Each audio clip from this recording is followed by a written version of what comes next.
All right. Hello, everybody. Thanks for being here. My name is Tobias Geyer. As you probably guessed from the suit, I'm a tester. And I'm also, since last Monday, a father of 2 children, which means I haven't been getting the sleep I should be getting, and which also means that I didn't get to practice this talk as much as I would have loved to. So please lower your expectations a bit. Thank you very much. All right. So thanks for being at Here's Why You Should Care About Ethics in Software Development. How do you know as a speaker that you've picked an interesting topic? First of all, it's obvious you get chosen and you get to present your stuff. Also, if you are asked by multiple parties to do this. No? Yeah. Disclaimer. All statements and opinions presented during this talk are the personal opinions of the presenter and don't necessarily reflect those of his employer or other organizations. Yeah, I'm here on my own. Sue me, nobody else. Or if you don't agree, let's have a discussion afterwards. Now that we're done with that, please imagine the following situation. It's a Saturday in summer, you've slept well, and sunshine and birdsong are calling you to go out. But somehow you don't feel that well, you feel a bit dull, and you don't really want to leave the flat. So you open up Facebook and you want to just read some good news from your friends to give you some energy.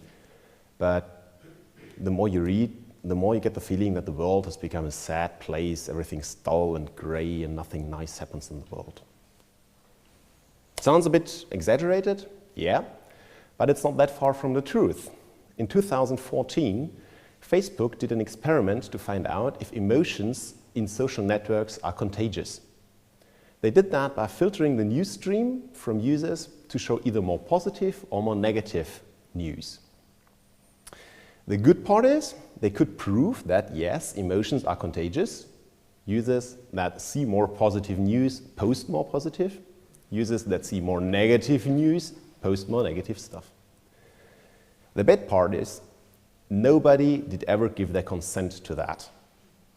Of course, if the people would have been asked, do you want to participate in an experiment to find out if emotions are contagious, that would have messed up the whole experiment. But they didn't even consent to being part of a beta tester group or any experiments. Is that a good thing to do? Is that ethical behavior of a company? In another case, also Facebook, they wanted to test the loyalty of their users. And the easiest way they came up with was to crash the app. So you open up the app on your Android phone and boom, it crashes. They wanted to see if you come back, if you try again. It would have been too easy to just crash it once, so for some users, they crashed the app for hours. Is that okay? Is that ethical behavior? Is that behavior we want to see? Then there was EclipseCon last year. I was lucky to be here, as Alex said already. And I listened to a keynote by Michael Württemberger from BMW Car IT. He talked about cars and the Internet of Things. I liked the keynote. He had lots of interesting thoughts. Check out the YouTube video. But there was one thing he mentioned that got stuck in my mind. He was talking about autonomous driving, and he called it autonomous driving, and the case of unavoidable collisions. And he said, direct quote, "In case of accidents, the cloud decides if a broken knee is better than a broken arm." Who of you can come up with 5 ideas why this will never work? At least that's what I did. My tester mind kept racing and bam, bam, bam, bam, never gonna work. At the same time, this quote stuck. I couldn't get rid of it. Something felt odd. And thanks to the power of Twitter, I had a brief conversation with Alexandra, and I found out what has been nagging me. I'm sorry if that's horribly to read. I couldn't live with myself if I would be the developer of that feature. If my code would decide if somebody's knees or arms or whatever body part is injured, that's something I don't want to have on my conscience. And there's the nice quote, "Interesting and scary things are coming in the future." Yes. How do we stand with that? is it our job as testers and as developers to not only make sure that the stuff is working from a functional perspective, but also to ensure the ethical aspects of everything, of the features we're developing? Is ethicality maybe even a non-functional requirement? And then there was another story. I really like that one. A small group of testers decides that it's not sufficient environment. And they take the software, and in this case also hardware, out in the harsh customer environment. They have to adapt their testing tools, they have to come up with a few new ideas, but they're richly rewarded. Yeah, everybody knows what that is about, right? The nice emission scandal that's been plaguing quite a few car manufacturers. There are two things about this story. First of all, it's utter brilliant that the code that was responsible for this whole emission scandal, it worked perfectly in a test environment. Who's ever seen code that doesn't have a single flaw in a test environment? I think that's brilliant. I mean, hats off to those guys.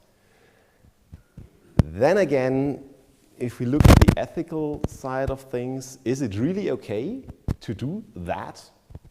The law decided that it isn't okay, but still, there's been quite some damage to people's health and to the environment that's been just accepted by implementing this cheating stuff. Now they're in the media all over, they're having huge lawsuits, and I think everybody in the room agrees that, yeah, this could have been foreseen. Why did nobody ever pull the ripcord? Why did nobody ever say, hey, this isn't ethical what we're doing here, this is not right, we should not be doing this? Somehow, they got through with it. The whole company did it. And there's a nice quote from Matthias Müller, the CEO of Volkswagen, from the North American International Auto Show. And he said, and the other question you mentioned, it was an ethical problem? I cannot understand why you say that. He later said that this interview happened in a bar, it was quite noisy, he doesn't speak English that well. So, I cannot understand why this whole thing was an ethical problem.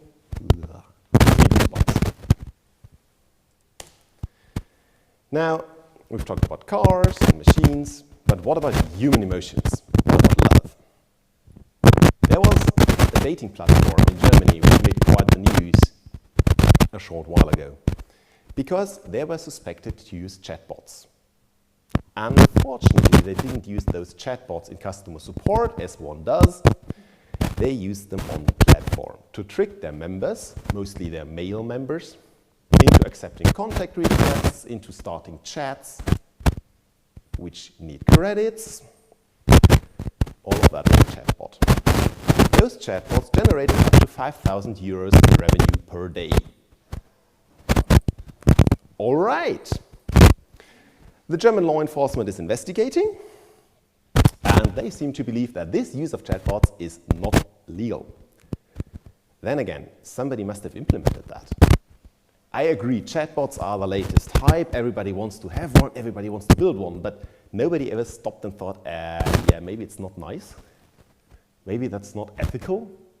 People looking for love, partners, sex, whatever, to trick them with those chatbots to spend money on our platform and not getting anything in return?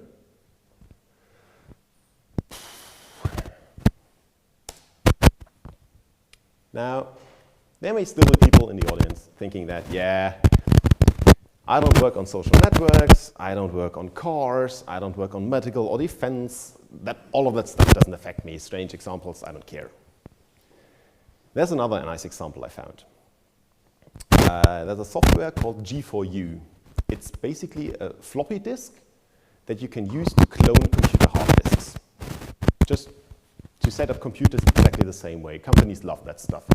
You need a new developer PC, clone the latest one, ship it out, everybody's happy. The license agreement for the software contains a nice statement. No license fees are requested except for military and related uses. This little sentence triggered lots of inquiries at the author of this software. He got calls from Airbus, from Boeing, from NATO service providers, from the US Nuclear Regulatory Commission, all of those people wanted to use this software. There are good users, like I said, setting up developer PCs. Then again, if you think about armed drones, those also run computers, those also need clean hard disks. I like this example because this author made up his mind before. He came up with the realization that, yeah, people might be using my software in not exactly ethical ways, and he came up with the military and related uses here where he wanted to have a last word. He doesn't say you don't get my software. He just says, please contact me, explain to me why you want to use it, how you want to use it, and then we can talk about licenses. Might even get it for free, but at least I want to know what you want to do with it. Maybe we should think about having this kind of sentence in our license agreements of the software we're working on. Even open source software, everything. Because it allows us to make ethical decisions even after the software is out in the field.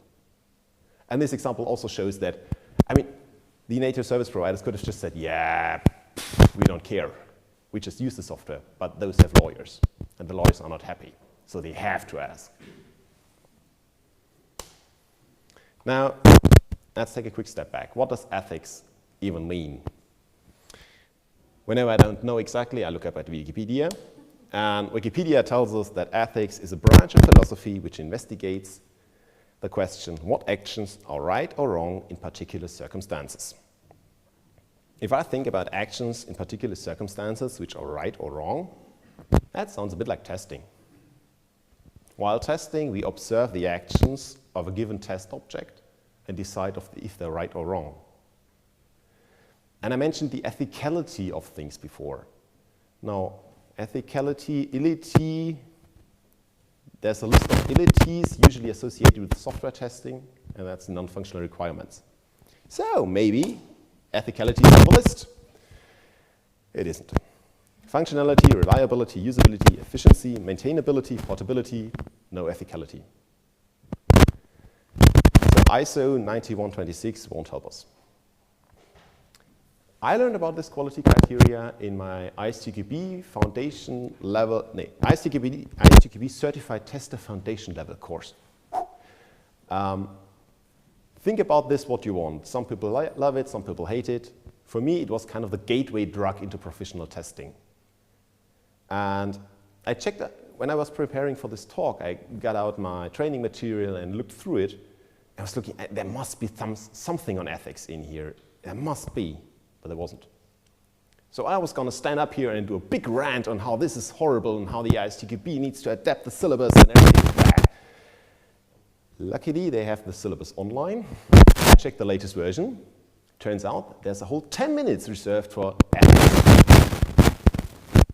You be the judge if that's enough. Looking at the content of the ethics chapter, they're talking about the confidential information we as testers receive when we're testing systems. Yes, it's important to talk about that, but it's also important to think about the ethical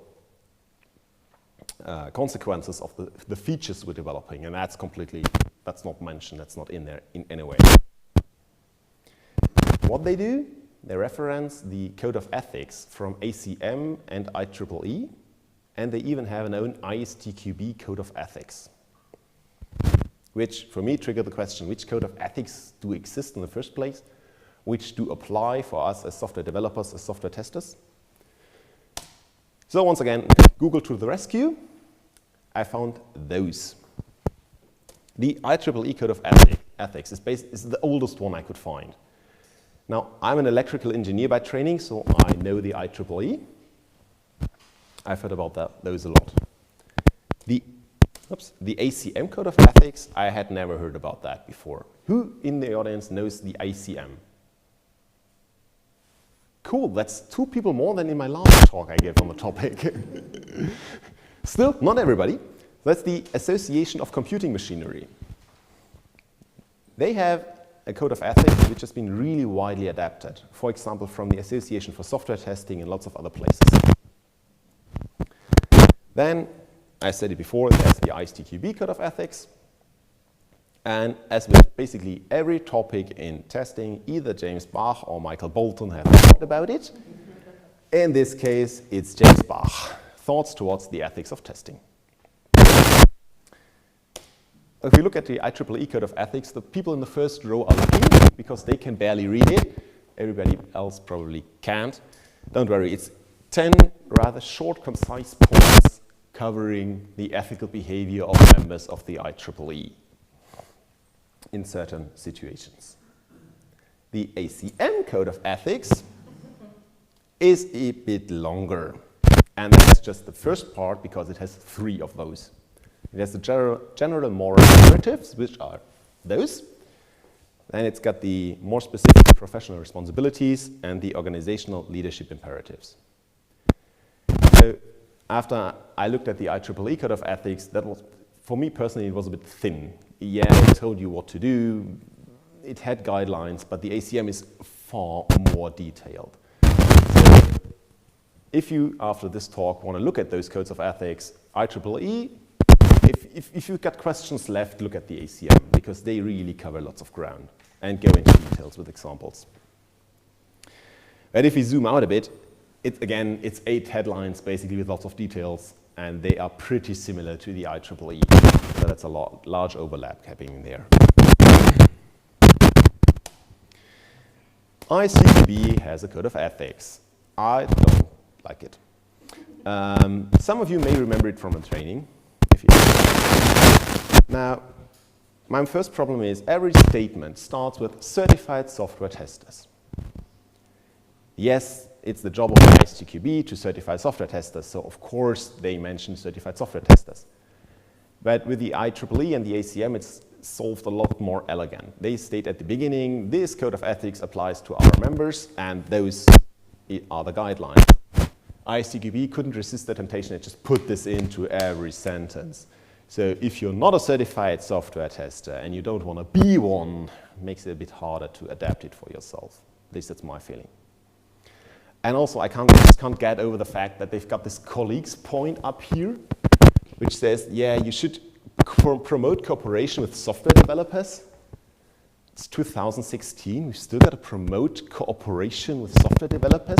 Does that mean that I can ignore my product owners and my project managers? Or yeah. I don't like the ICQB that much. All right, and then there's the ethical principles by James Bach. He's really focused on testing. So if the other ones are really for software development, for software in general, James Bach is about testing, period. The first thing is know what a test is. And that sets the tone for the whole guidelines there. So if the other ones, if you read the other ones and feel they're not really relevant for your work, that should really fit. For me, they're more a supplement for the other codes of ethics.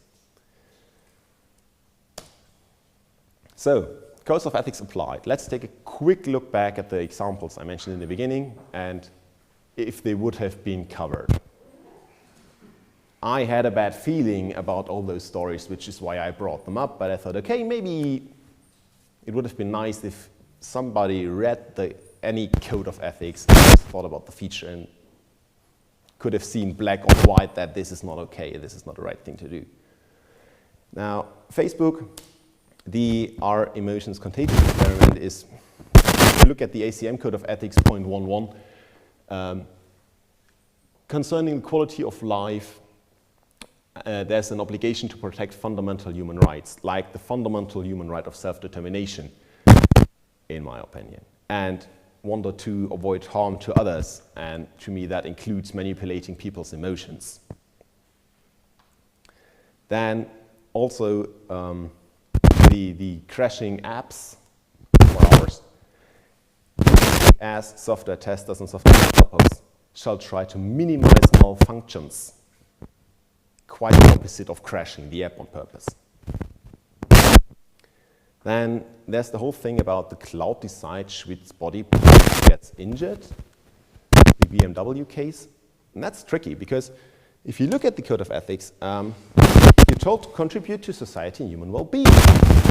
And this also means that you should minimize negative consequences, including health and safety. So yes, it is better to hurt your arm than your leg. You will be doing the right thing. Agreed. So that's actually a good example, isn't it? Doing this via the cloud. I don't know if anybody ever took the train and tried to search on his phone. Do it in the car, do it really, really good, which I don't want to imagine and I don't want to implement. You're probably on the right track. But also keep in mind that that stuff should work if you implement it. Emissions manipulation, it's easy. But what I find actually interesting is that the ACM also states that you should avoid damage to the local or global environment. So even that's in there, not just human health, but also the global environment. Yeah, completely failed. And be honest and trustworthy, like don't lie about the emissions that your cars produce. Would have been nice. Lavu, oopsie, which was the dating platform. My animations are messed up. All right, avoid harm to others, like harm also includes the loss of property, like hard-earned cash, for example.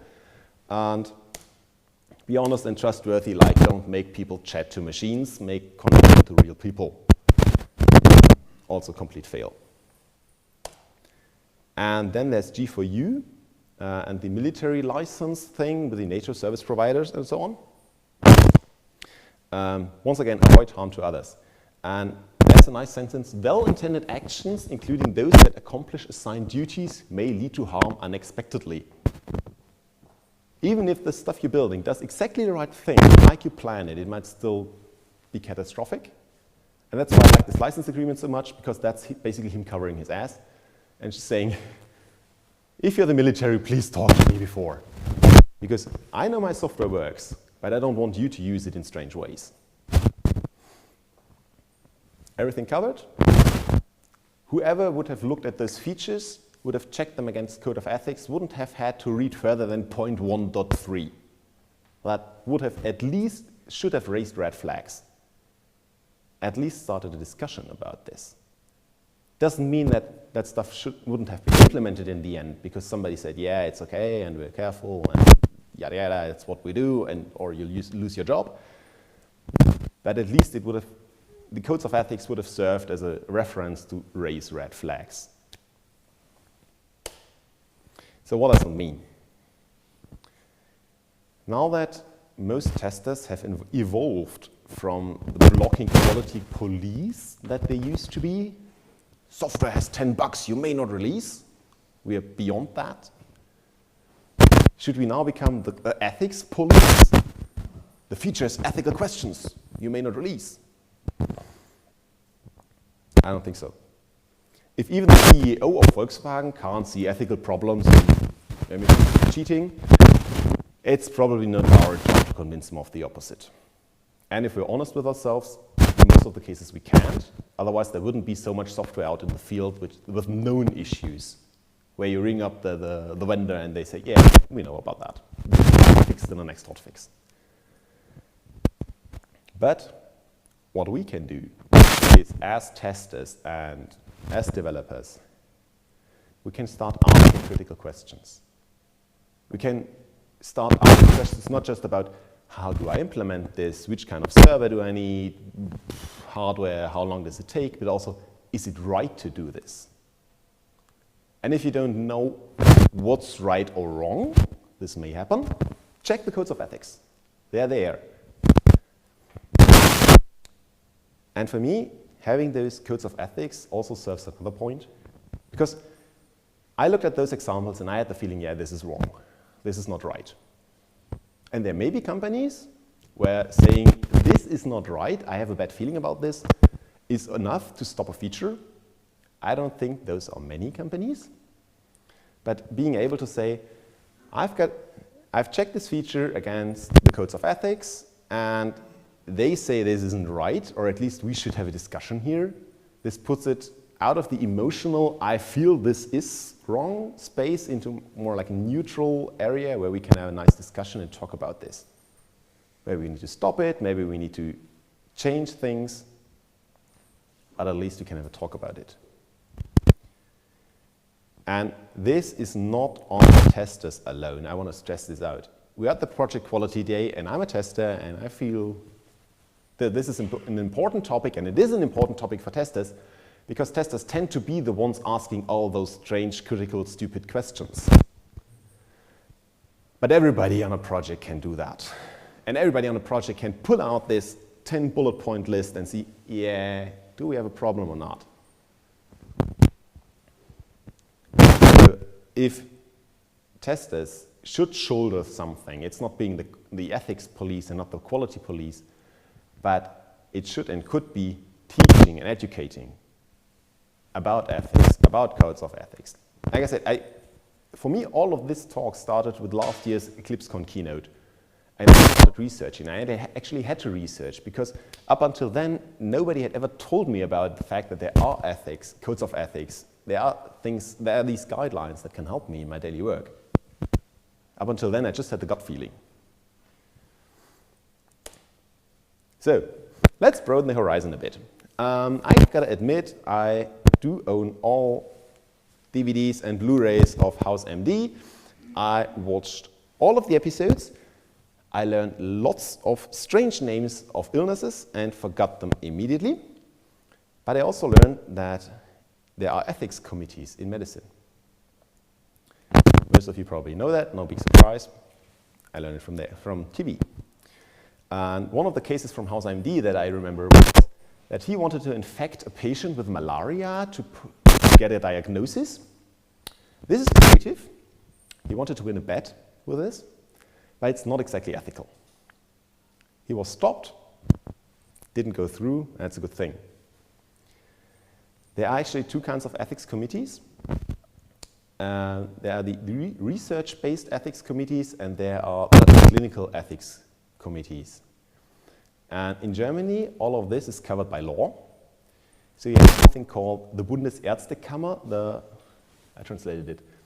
Again, let me get this right. The Federal Doctors Board and the Landesärztekammer, the State Doctors Board, who provide guidelines like those codes of ethics that I've just shown for doctors.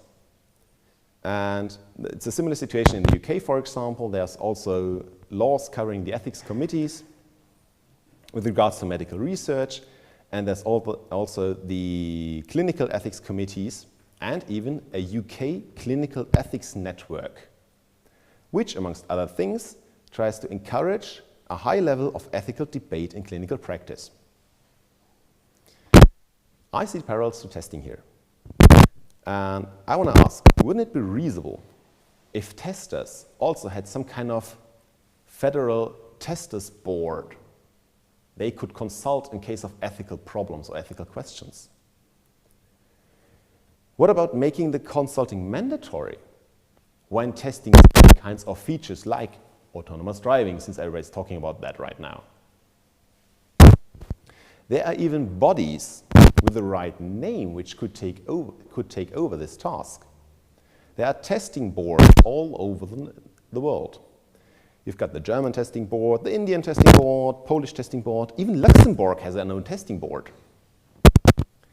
Right now, they want to get testers certified with 10 minutes on ethics and the ISTQB ethics guidelines.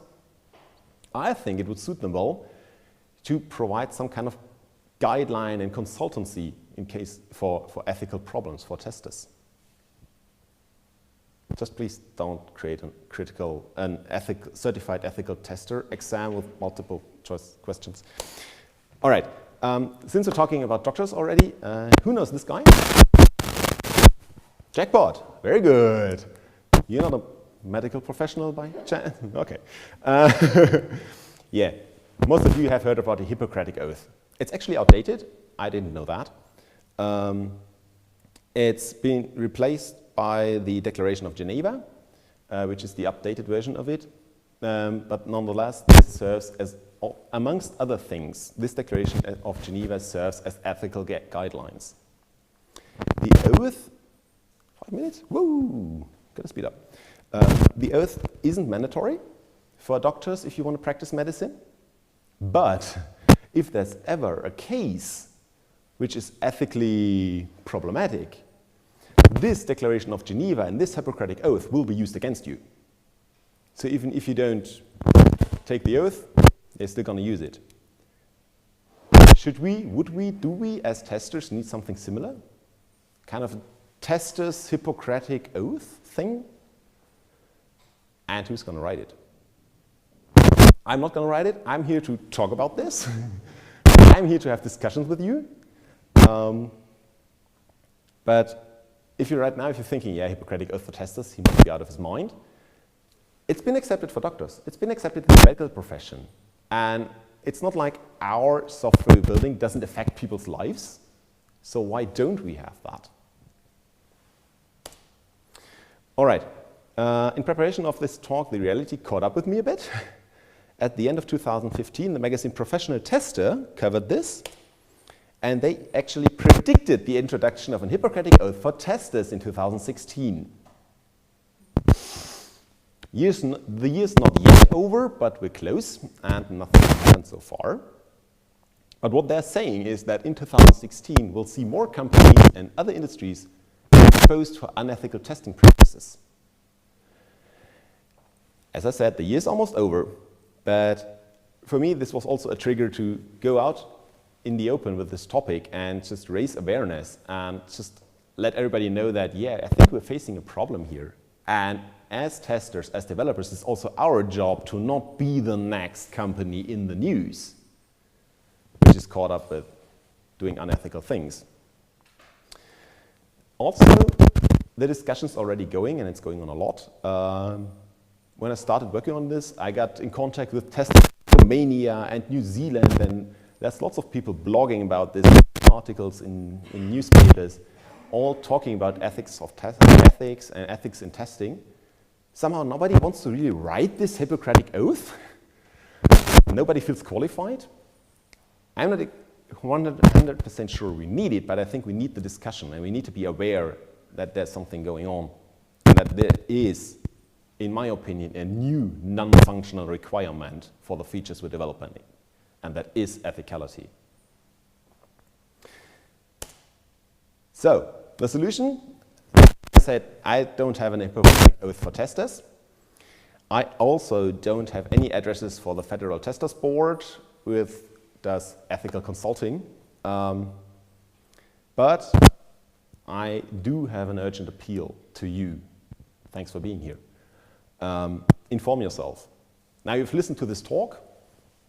I don't know if you agree or if you disagree, but at least I got a bit of the message out in the open. There are ethics is a topic, there are ethical guidelines. Please read them, please look at them. Even if you dismiss them, inform yourself and talk about this. Talk about this to your colleagues, to your product owners, to your developers, to whoever you're working with, to students if you're working with students. Raise awareness of this topic. Scary and interesting things are coming for us in the future. We should be prepared. And please keep this in mind when you go back to work after the conference. Rate my talk, tell me if you like it or don't. And I think we've got a few minutes left for discussions where you tell me, yeah. Who do you think so? Who do you think is going to be ultimately responsible?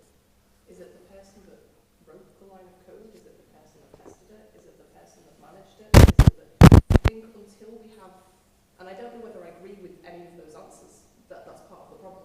But I think until we have some kind of answer or framework for who's going to be responsible, it's going to get pushed back and forth. Do you have a solution? I can tell you my personal answer. I would feel responsible.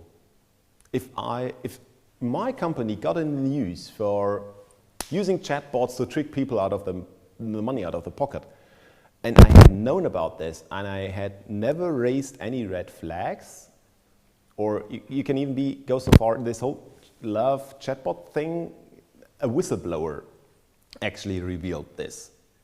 I'm not saying we should all become whistleblowers. I'm just saying, think about it. And for me, it's about me being able to sleep with the stuff my company does. And me doing my best to make sure we are acting in an ethical way. Does that answer. Okay. That's a really, really nice idea to introduce something about ethics in the quality models available. The thing is then we have to have metrics to measure it. Do you have any idea of metrics? I guess there would be manual. I don't see how we can automate that. That we are surveying on 10 points, as you said. Maybe. So putting metrics on this is difficult. One thing I found was a paper, a scientific paper written on this. How can we mix ethics with development processes? And after 10 pages, they come to the conclusion, let's have a checkbox. Whenever we sign off a feature, let's have a checkbox that says, yeah, we check this feature again for ethical implications. Like we test features for all the other ilities that we have, performance, usability. How do you put metrics on usability? You can, yes. Automating it, a bit more difficult. Do you necessarily have to have a metric? Would be my counter question, sorry. So yeah, I think it's important to discuss about it whenever you're talking about features. It's hard to put a metric on it. And it's not automatable. It's probably not, but I think an entry in a quality model without means to measure it is just useless, I guess, unfortunately. So right now, for me, the metric would be the Boolean flag. We looked at it, we didn't. So at least you can see, okay, somebody made up their mind, but yeah. All right, 0, we're done. Thank you very much.